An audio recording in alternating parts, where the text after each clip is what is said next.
Good morning, good morning. Okay, so I tested and watched a little clip. So hopefully it's going to actually record this beautiful head of mine as well as my voice. Unlike yesterday where I get all the way to the end after 30 minutes and it's like I go to upload it and it's just like this little, I don't know, it was so weird. It was just a little line of audio. I didn't know that was even like an option. So it is what it is. And it was meant to be in that way, right? So we are in our, that was a lovely shuffle. We are in our Goddess Within Oracle deck series. Doing the by the book card of the day. Oh, Queen Maya. Queen Maya is our card of the day. Look at that, how beautiful that is.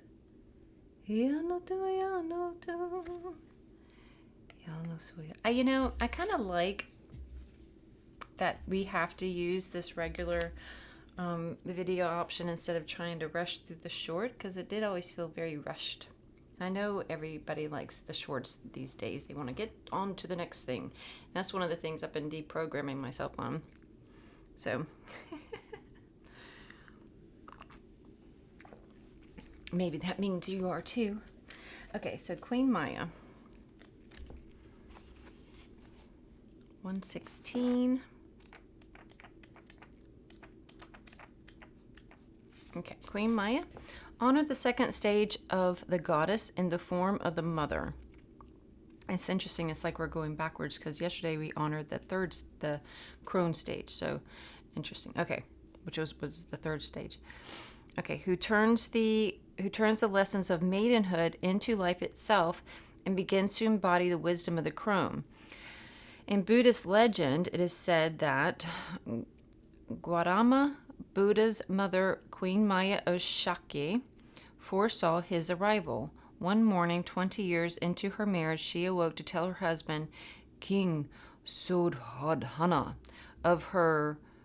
I don't know why I had to say it like that. It was the name of a king. I felt like it needed to have of her prophetic dream foretelling the birth of a future son. In her dream, 4 divas took her to Lake Onotata. After swimming in the lake, a 6-tusked white elephant holding a lotus flower appeared and entered her right side. Her intuition told her that she would become pregnant with an incredibly important son. She is the epitome of the power of a mother holds, even before she falls pregnant. In 563 BCE, she died shortly after giving birth to Prince Siddhartha and became reborn in the Tusita heaven, one of 6 diva worlds, where the Bodhisattva dwelt. Queen Maya's message. To honor the goddess is to honor the mother. The mother takes the pain gathered on her voyage as the maiden and turns it into power. She knows who she is and is unapologetic for it.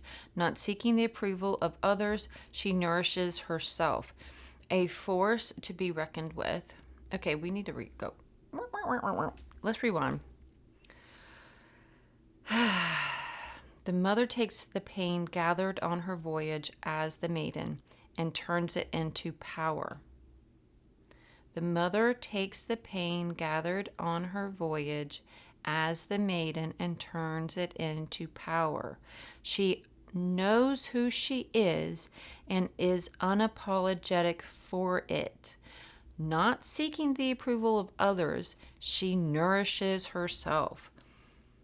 She knows who she is and is unapologetic for it. Not seeking the approval of others, she nourishes herself. She knows who she is and is unapologetic for it. Not seeking the approval of others, she nourishes herself. Isn't that what we're all working towards? Damn, girl. Okay, so a force to be reckoned with. She is bold, unyielding, and welcomes the energy of responsibility, wearing it like a crown. Entering the motherhood stage of the goddess requires an internal death of the maiden, not entirely for the part of her is integrated deeply within the mother's core. But the formative version of her must go through a transformation. Space must be made. The joys of motherhood are often spoken about, but the shadow side is acknowledged enough. The difficulties and the grief of the mother's losing her maiden self, thinking that she had it all figured out. The maiden enters motherhood only to become humbled by the force of her creation. Once free to run wild and to journey as she wished, the maiden has no choice but to take on responsibilities and make way for her sizzling power and intuition. The mother's power is tangible because she bore witness to the creation of life, sometimes born through her physically and sometimes through creating a project as if plucking something from thin air like magic. She can be a mother to those she birthed, or a mother to those around her who crave a source of nurturing. If the maiden, I feel like I'm in like that whole I feel like I'm in this mothering stage. Still trying to still definitely in a transformative stage. If the maiden represents the birth of a new beginnings and the crone represents fulfillment and death, the mother represents everything between birth and death and life itself. Amen. And so it is. The goddess within. Oh, look, I got like greasy spots from my oily skin, from my face oil probably. And there's Queen Maya again. I keep looking at that one circle. It looks like a little monkey face. One of the, like that little, doesn't it look like a little monkey face? I thought maybe she had like a little monkey thing there, but I don't think that's what it is. I have no idea what it is.